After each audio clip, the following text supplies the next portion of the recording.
11월 4일 토요일 욥기 1장 13절에서 22절 말씀을 묵상합니다.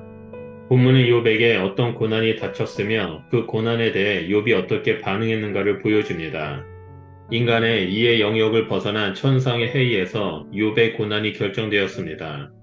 욥 자신과 욥의 친구들은 욥에게 왜 재앙이 임했는지 알지 못합니다. 욥기의 독자는 이유를 알 수 없는 고난이 임했을 때 어떻게 반응하는 것이 신앙적 태도인지를 욥을 통해서 배울 수 있습니다.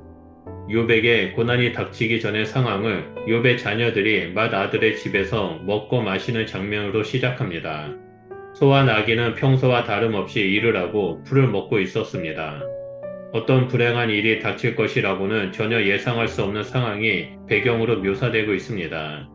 저자가 배경을 이렇게 설정하는 목적은 욥이나 그의 가족 중의 일원이 재앙을 불러일으킬 만한 어떤 특별한 잘못된 행동을 하지 않았음을 보여주기 위함입니다. 이러한 배경 속에서 15절부터 네 가지 고난이 연속적으로 묘사됩니다.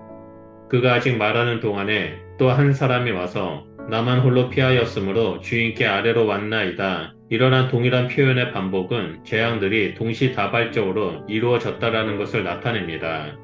흥미로운 것은 재앙이 발생하는 대상이 2절과 3절에 묘사된 욥의 소유 목록의 순서와 정반대라는 사실입니다.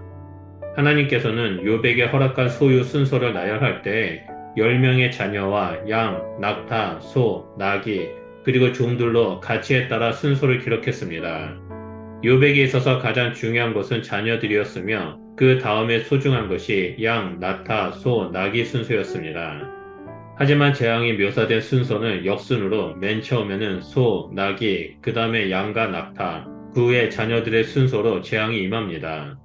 이러한 순서의 나열이 주는 효과는 첫째, 재난이 점점 더 크게 점층적으로 일어났음을 표현한 것이고, 둘째, 재앙이 욥이 소유한 모든 것, 즉 하나님께서 욥에게 허락하신 모든 것에 발생했다라는 것입니다. 이러한 일들은 피해자인 욥의 입장에서 까닭없는 재앙입니다.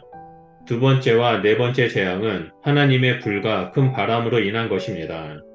번개나 바람 같은 자연 현상은 욥기에서 특히 인간이 마음대로 컨트롤할 수 없는 하나님의 영역을 의미합니다. 자연에서 비롯된 재앙은 인간의 행위 여부와 무관한 하나님의 절대 주권을 나타냅니다. 이 모든 것은 하나님의 허락과 주관하에 벌어진 일입니다. 이러한 재앙이 닥치자 욥은 우선 일어나서 겉옷을 찢고 머리카락을 밉니다. 겉옷을 찢는 행위는 극심한 고통을 표현하는 행위이고 마음이 찢어진 상태라는 것을 외부로 표현한 것입니다.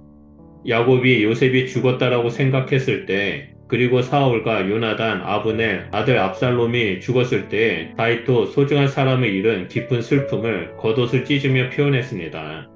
또 머리카락 혹은 수염을 미는 행위는 통곡을 표현한 것입니다. 미가서 1장 16절을 보면 사랑하는 자녀들이 포로로 사로잡혀 가는 것을 애통하는 부모의 마음으로 표현할 때도 사용되었습니다. 겉옷을 찢고 머리를 미는 행위가 잘못한 것에 대한 회개를 의미하는 경우가 있지만 욥의 경우는 그런 경우가 아닙니다. 욥은 겉옷을 찢고 머리를 밀고 땅에 엎드려 하나님을 예배합니다. 그리고 21절에 주신 이도 여호와시요 거두신 이도 여호와이시오니라고 고백합니다. 내가 알몸으로 태어났으니 다시 아무것도 없는 상태로 죽는다 하더라도 하나님의 이름이 찬양받지 못할 아무런 이유가 되지 않는다고 고백합니다. 이 고백에는 이유나 조건이 붙어 있지 않습니다. 오직 하나님의 절대 주권에 대한 신앙 고백입니다. 하나님은 인과응보의 원리에 갇혀 계신 분이 아니라는 증언입니다. 이 신앙 고백은 하늘에서 벌어지는 일을 알 수 없는 인간이 가질 수 있는 최고의 평가입니다. 욥은 이 모든 일에도 범죄하지 않고 하나님을 향하여 원망하지도 않았습니다. 오히려 고난을 겪는 후에도 당대의 의인이자 지혜자임을 보여주고 있습니다. 이로써 욥의 신앙은 하나님께서 자손과 재물의 축복을 주셨기에 유지된다는 사탄의 주장이 틀렸음을 증명되었습니다. 우리가 살아가는 이 땅은 영적 전제 한가운데 있습니다. 사탄은 끊임없이 우리를 참수하고 무너뜨리고자 유혹합니다.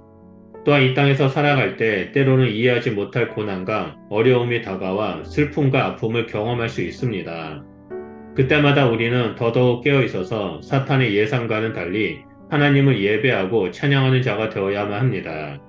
그렇게 하나님을 의지하며 끝이 보이지 않을 것 같은 고난의 터널을 지나 빛 가운데 나아갈 때 하나님께서 우리를 위해 예비하신 놀라운 축복을 누리는 삶을 살게 될 것입니다. 이것이 바로 고난 가운데 우리에게 주어진 하나님의 소망입니다. 그러므로 오늘 하루도 어떠한 상황 속에 있든지 항상 기뻐하고 쉬지 말고 기도하며 범사에 감사하는 그리스도인이 되시길 바랍니다. 우리는 승리하는 하나님의 자녀입니다. 기도하겠습니다. 하나님 감사합니다. 욥을 통해서 어떠한 상황 가운데 있다 할지라도 오직 하나님만을 의지하고 하나님을 예배하는 자의 삶이 어떠한 모습인지를 보게 해주셔서 감사드립니다.